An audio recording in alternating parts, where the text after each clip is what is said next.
జడివనై ప్రియా నన్నే చేరుకోమా, శృతి మించుతోంది దాహం, ఒక పాల్పుపై పవళిద్దాం.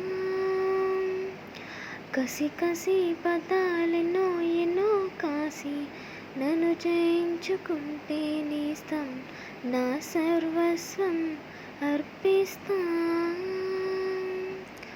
ఎన్నటికీ మాయదుగా చిగురాకు తొడిగే ఈ బంధం, ప్రతి ఉదయం నిన్ను చూసి చెలరేగిపోవాలి దేహం. మనోహర నా హృదయముని ఓ మధువనిగా మలిచినానంట సుధాకర, ఆ తేనెలని ఓ తుమ్మెదవై తాగిపొమ్మంట.